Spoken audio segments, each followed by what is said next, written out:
Tonight, breaking news, new questions about Hillary Clinton's health after she almost collapses leaving a 9/11 ceremony. Her doctor now says she has pneumonia.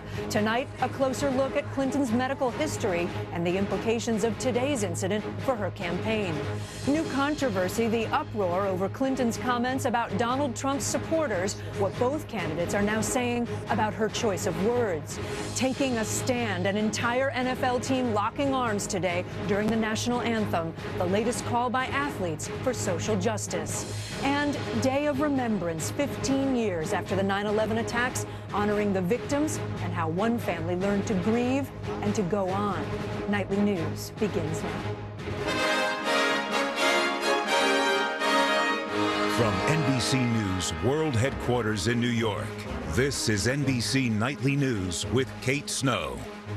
Good evening. It was a dramatic moment that's already being watched and rewatched. After abruptly leaving the 9/11 commemoration at Ground Zero here in New York this morning, Secretary Hillary Clinton stumbled, nearly collapsing. The campaign said she felt overheated, but then late today we learned there was more to the story. Clinton's doctor saying she was diagnosed with pneumonia on Friday. Now, renewed scrutiny of Clinton's health, which her opponent Donald Trump has tried to make an issue in this campaign. We have it all covered, beginning with Kristen Welker in Chappaqua, New York. Kristen? Kate, good evening. Secretary Clinton's physician examined her here at her home in Chappaqua and then released this statement late today, which reads in part, Secretary Clinton has been experiencing a cough related to allergies. On Friday, during a follow-up evaluation of her prolonged cough, she was diagnosed with pneumonia. All this coming to light after today's big health scare. Kevin M. Pryor. It started as a day of remembrance. Hillary Clinton and Donald Trump arriving at the 9/11 memorial just after 8 this morning to never forget the fallen. But then, an hour and a half later, an abrupt departure. Clinton leaving the ceremony early without explanation. Video surfacing on Twitter showing the former Secretary of State unsteady, appearing to lean on a post and clearly requiring support from staffers getting into her van as her legs seemed to buckle. The press left in the dark for about 90 minutes, the campaign giving no details about where Clinton was going or what had happened. Finally, just after 11 a.m., the campaign released a short statement saying in part, Secretary Clinton felt overheated during the ceremony and departed to her daughter Chelsea's apartment in Manhattan, which is just a few miles away. Then, just before noon, Clinton emerged unassisted, smiling. It's a beautiful day in New York. And saying she felt much better. Are you feeling better? Yes, thank you very much. Clinton even stopping to greet a child before getting into her van and heading back to her home and husband Bill in Chappaqua. Clinton supporter and Congressman Joe Crowley also attended the memorial and said she seemed perfectly normal. I was standing right behind Secretary Clinton and just to her left.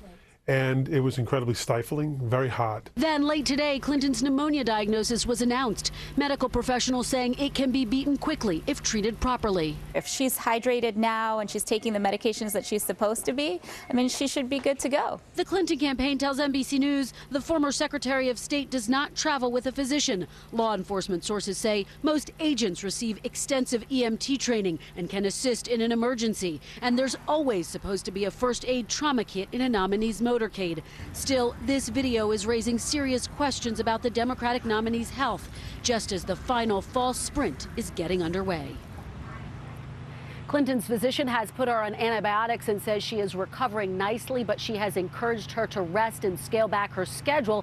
Secretary Clinton scheduled to go to California on a campaign swing starting tomorrow, but now that trip is in question. Kate. Kristen Welker, thank you. Although her doctor has said again that she is in excellent health, there have been concerns about Clinton's medical history even before today, most notably back in 2012 when she suffered a concussion and had a blood clot.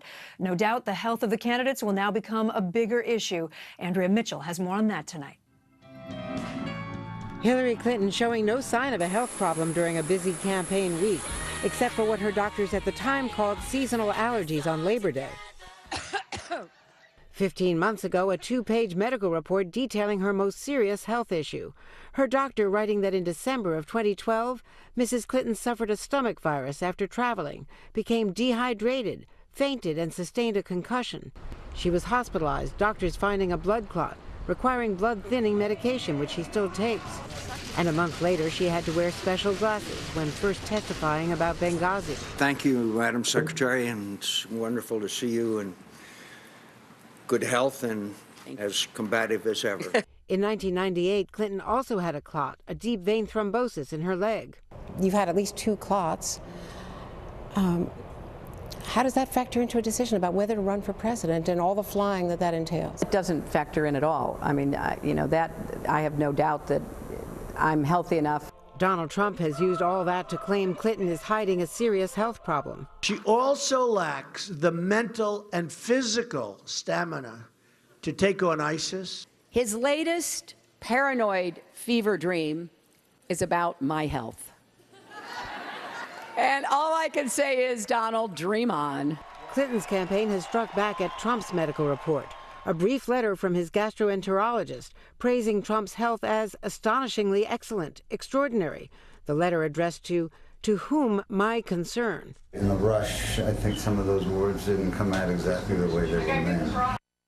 But after today, Clinton's health is now a political issue, especially because after saying publicly she only had allergies, they did not disclose her later diagnosis of pneumonia until forced to by today's events. Kate? All right, Andrea, thank you. As you heard, Donald Trump was at that same 9/11 event here in New York today, and while he said nothing publicly about Clinton's health scare, he has had a strong reaction to what Clinton said about his supporters late Friday. Hallie Jackson has more tonight.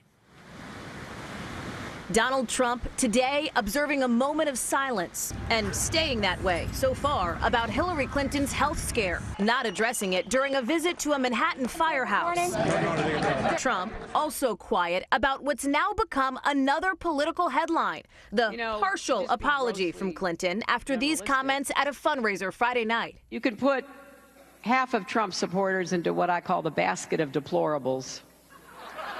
The racist, sexist, homophobic, xenophobic, Islamophobic, you name it. Trump calling that so insulting, adding, what a terrible thing she said about so many great Americans. That was, I think, a deliberate statement on her part. She wants to pick a fight. As her remarks ricocheted around social media, Clinton walked them back somewhat, saying she regrets the number of people she labeled deplorable, but not apologizing for the label itself. I don't think anyone denies that there are people there who are deplorable. Attacks intensifying as the race gets tighter.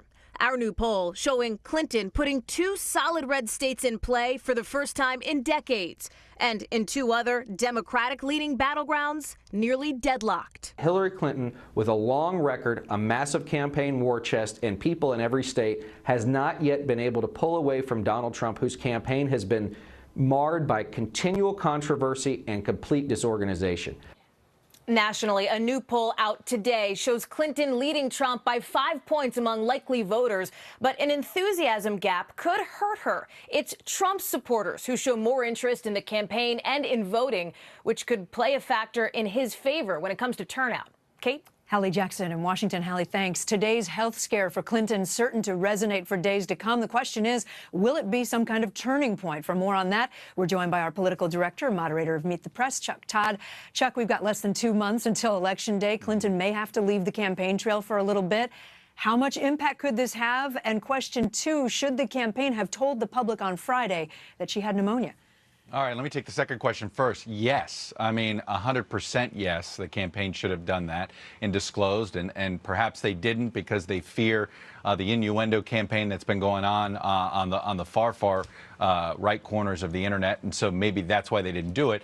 But that was a mistake, makes it look like a cover-up, makes it only feeds more questions and allows that to get mainstream. So that was a mistake.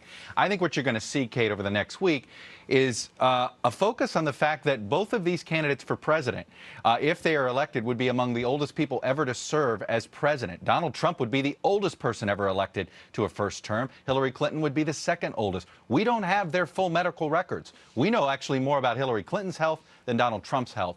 That is what I think is going to be the focal point in the next week, Kate. More information from both of them. Chuck Todd, thank you. Let's not forget, this was a day to remember those who were lost in the September 11th attacks 15 years ago today, with ceremonies here in New York, at the Pentagon, and in Shanksville, Pennsylvania.